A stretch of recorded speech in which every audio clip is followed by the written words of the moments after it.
I just wanna feel good every day. I wanna wear a smile upon my face.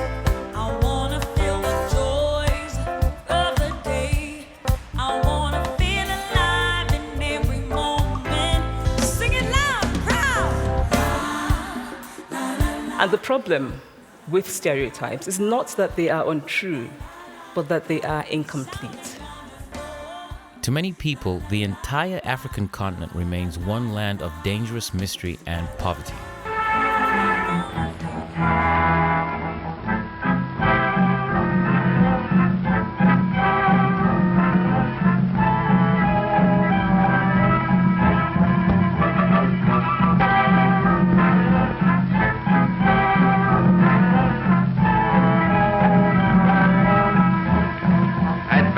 Missionaries, ivory traders, and elephant hunters have used this town as a jumping-off place many times before us. The entire expedition is loaded onto the steamship which will carry us up the Niger and into the heart of the Dark Continent.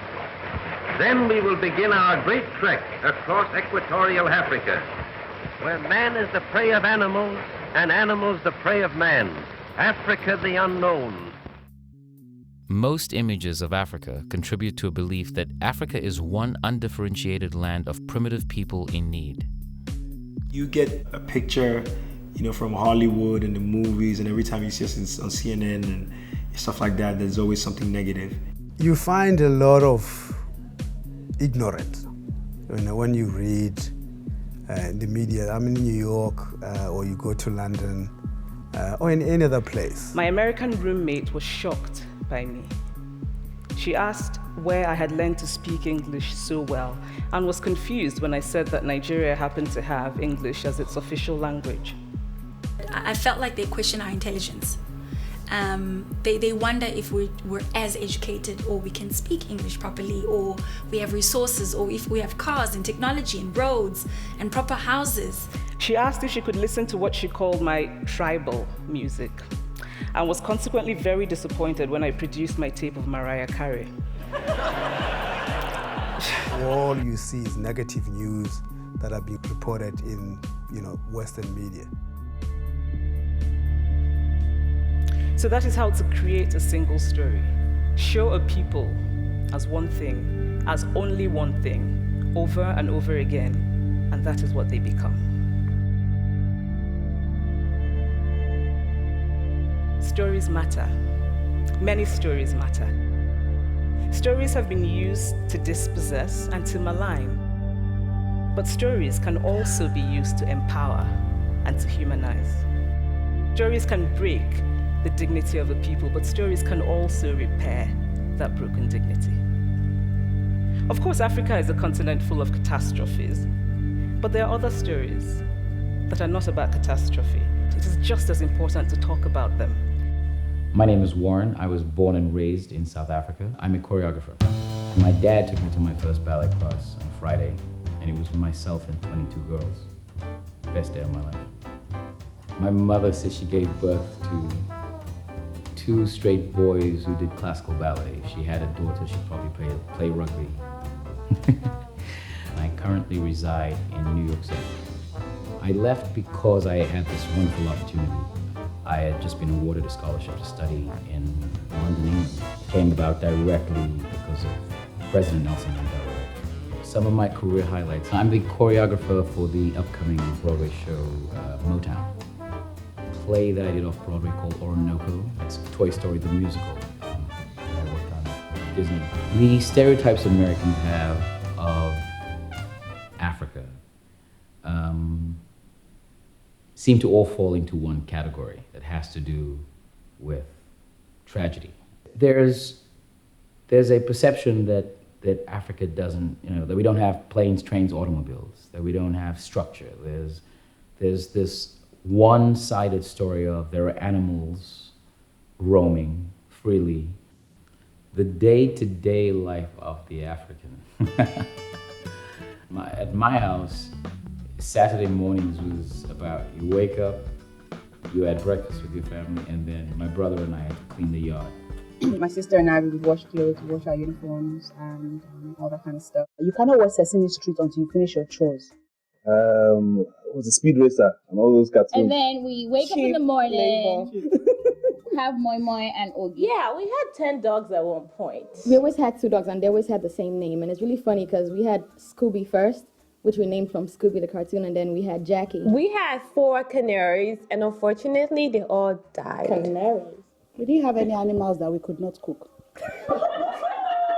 One of the best ways to understand Africans is to just listen to them. Great people, happy people, opinionated, aggressive about, success. We laugh loud, we're lovers.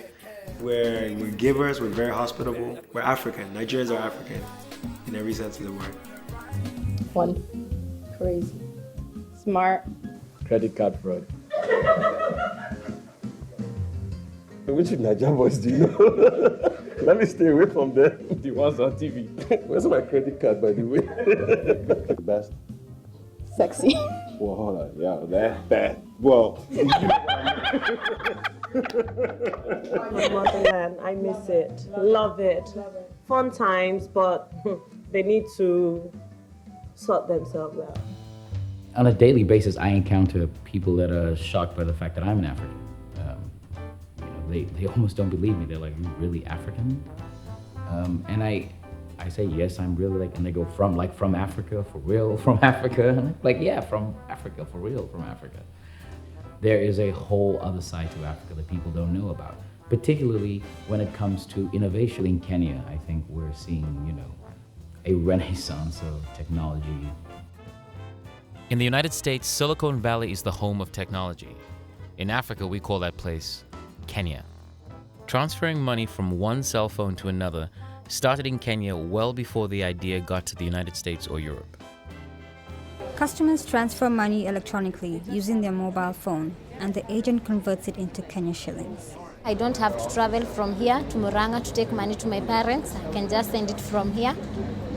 And within seconds, the cash is in their phones, and they are going to withdraw it and enjoy themselves. Ushahidi, the Swahili word for witness, is a software application that uses citizen participation via texting from cell phones to prioritize decision-making in crisis situations. It helps decision makers know where the greatest concentrations of people are and who are concerned with a given issue. It was developed in Kenya and has been adopted in Washington, D.C., Japan, Australia, Haiti, India, and beyond. I think what Ushahidi does is it allows people to participate. Instead of one organization saying that here's what happened. I think this is an opportunity for everyone to create the narrative, making it many to many instead of one to many. When the post-election violence broke out in Kenya, I had been covering the election quite a bit on my blog. And in that process, the disconnect between what I was hearing from my sources and what was happening in the media was very wide. And then so I posted the idea of what then became Ushahidi onto my blog. And then Erik got in touch. That was home for me. Kenya's always been home for me. And it's where my network runs deepest on the continent. Ushahidi became successful because we had the support of the Kenyan bloggers. We ended up with more than 131 unique IP addresses submitting information into the mashup of our 3-month period. And so that was Ushahidi saying, okay, here is a very simple rudimentary application that allows us to get reports from ordinary people saying what's going on around. New technologies are also transforming lives in rural communities, where they are being put to unusual and very practical uses. iCow helps small dairy farmers improve the productivity of their cows. Cow calendar, which is conventionally a card, 2 discs that sit on a card. When your cow is served or impregnated, you line up certain things on the disc and it'll tell you when you need to do a pregnancy diagnostic test, when you need to stop milking her. So, well, we can digitize that into a telephone system so that farmers who don't have access to this, we can actually send them information. Today, there are about 1 billion people in Africa, and 15%, nearly 140 million, are on the internet. There are about 40 million Africans on Facebook alone. The internet is, the changes are just, they're everywhere. who could be listening to your music. You know, we've seen videos of people from, you know, Greece singing Nigerian songs, doing like covers of Nigerian songs. You know, I saw a video of some Middle Eastern girls doing a dance to one of my songs. But also, it means that when I put out a song, you know, I can have it get to somebody in the States instantly.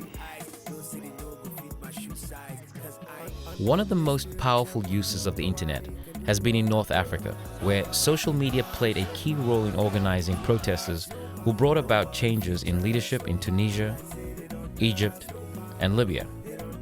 If social media can force out leaders of nations, with your help, surely social media can be used to move past the single story of Africa. Artists have always been some of the best storytellers. We got a chance to sit down with award-winning musician Lira.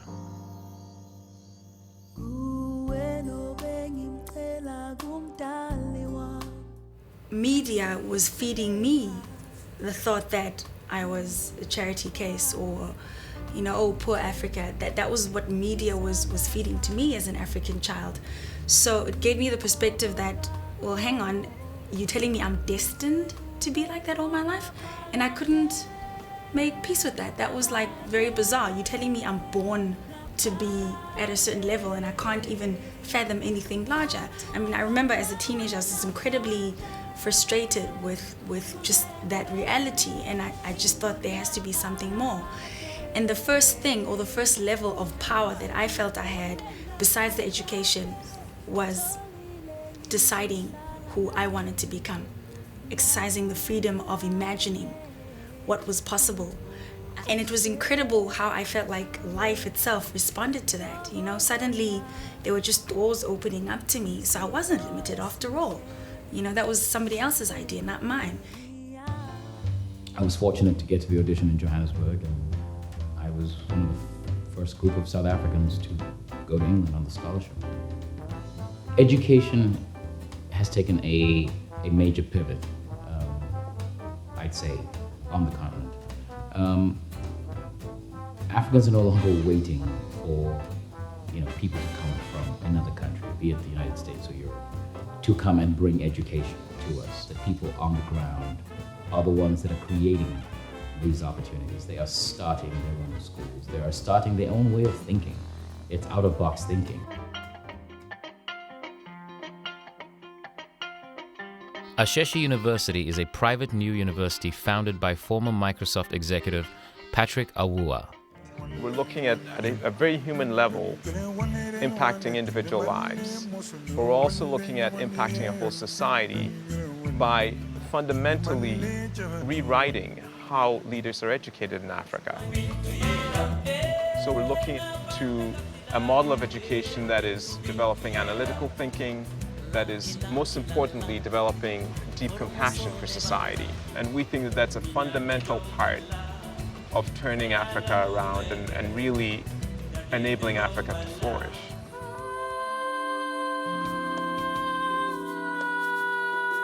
We support all the schools in Kibera through music and arts enrichment programs, as well as a computer literacy program by improving the educational opportunities for all young people in Kibera and try to break the cycle of poverty they've been born into by giving them a quality education.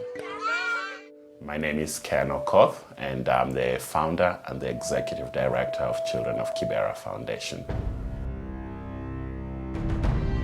The student sponsorship program opens the doors of South Africa's previously all-white private schools to black students and supports them with scholarships and mentors. Anything that shows outstanding qualities is excellence. It's become well known. The name SSP throughout South Africa really means getting an opportunity. And so we have between 3,000 and 5,000 applicants for the 50 to 100 scholarships that we might award in a given year. My mentor is Lindelo Zwane, and she's a phenomenal woman. She's strong, she's motivated, she's hardworking, and she's the kind of role model that every young girl needs. My role is very small, but a big part of the organization. It means being a role model to her, being a sister, a mother, a teacher, and I think best of all is also being a friend. Smart, hardworking, and deeply motivated, scholars emerging from these programs are becoming the leaders in all realms of life, from government, business, science, and the arts. I grew up in an area called Galvindale. It had a wide range of, I said if you were going to say, class of people, from school teachers to extremely unemployed poor people to some very extremely successful doctors and lawyers. I don't think that people in the West think of Africa as a place where business can be profitable. African businesses are making money, and they're making money for themselves. These businesses are affecting communities, and those communities are benefiting from a lot of these businesses. Nigeria's telecoms market is the second fastest growing in the world after China. We are getting investments of about $1 billion a year in telecoms, and nobody knows, except a few smart people. I'm running a business which is significantly large. Safiga is a 3 billion rand business. Give or take, it's a $400 million business. We employ 2,000 people. And in terms of South Africa's kind of demographic and how things work, every worker supports, 2-3 people. So effectively we feed, 6,000 people. So it's 2,000 employees of Safiga. Times 3, we feed 6,000 people. I currently lead in Ethiopia, the first Ethiopia Commodity Exchange, or ECX. I am here to tell you that change is in the air.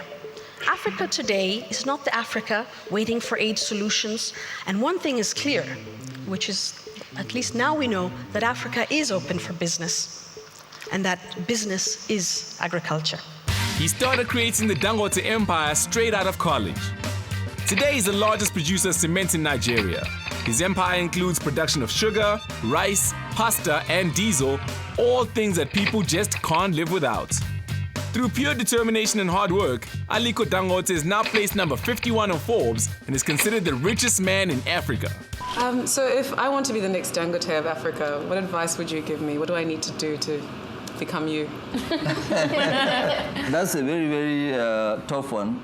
Maybe I might have to charge you. Businessman. Lesson number 1. No, to be serious, if you want to be the next Dangote, is that you have to take quite a lot of risk, calculated risk. Nothing is impossible. Once you say that, yes, nothing is impossible, it means that you can actually achieve that target. I think I work at least 18 hours a day. Okay. Wow. Yes, I do. I do. But hard work is key. When I'm done with Harvard, I think coming back to Africa is a fantastic approach. I don't know if I'll come straight back to Zimbabwe because that's somewhere that I already have roots. And I think the future of Africa is Pan-African. So I'd like to try out a few other countries before I head home. I'm coming home because Africa is the future, and I feel like I have a lot to offer. And places like Australia, England, the US, they've got talent there, but Africa needs people to come home so that we can grow this continent. In order for Africa to reap the benefits of its vast reservoir of human talent, it is imperative that members of the African diaspora from around the world return home. As more opportunities develop in Africa, more and more Africans are returning home. This is part of what is driving Africa's current surge in growth. There are so many things that are happening that are positive.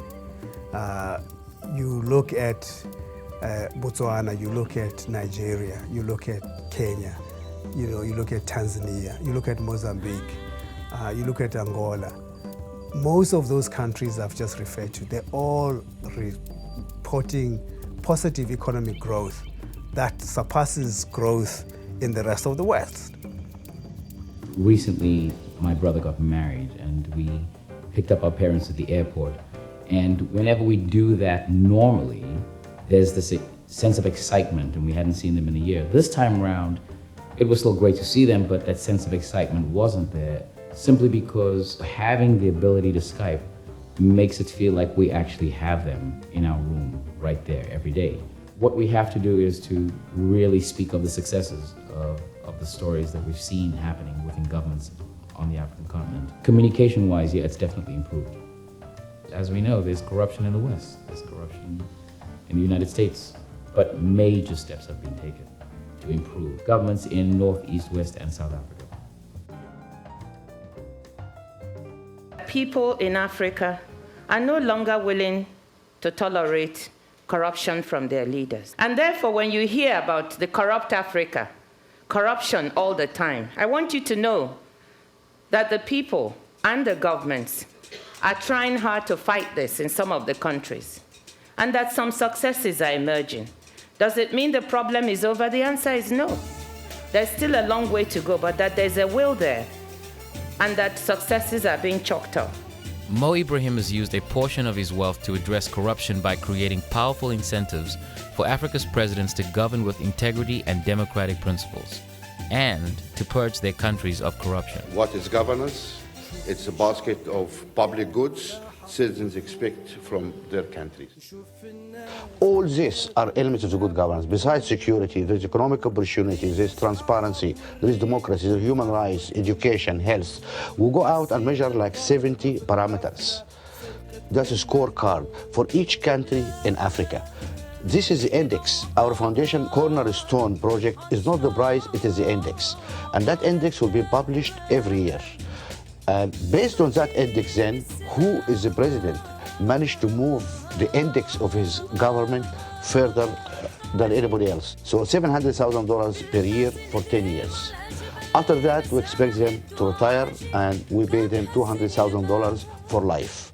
A means of enabling good ex-presidents to continue engaging with civil society after retirement, to have life after office.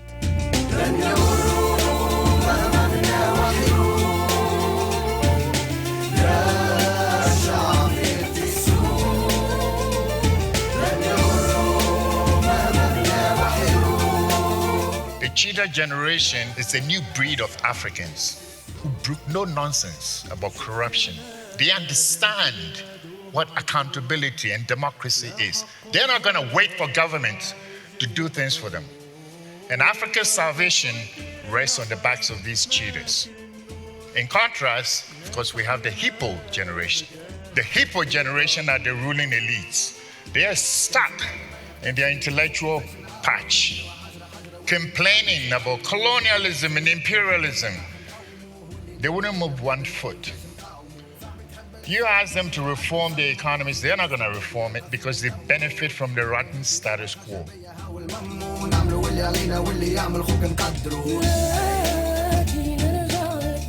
Successful Nigerian business mogul Tony Elumelu founded the Tony Elumelu Foundation, which has partnered with the former British Prime Minister Tony Blair's foundation to create a fellowship program. This innovative partnership, funded by an African business leader, helps African governments develop their private sectors. The program started in Sierra Leone and will soon expand to other countries. Definitely something happening in Africa where there's this, not just this belief that we can, but we're actually seeing success stories happening right in front of our eyes. Africa's future is bright.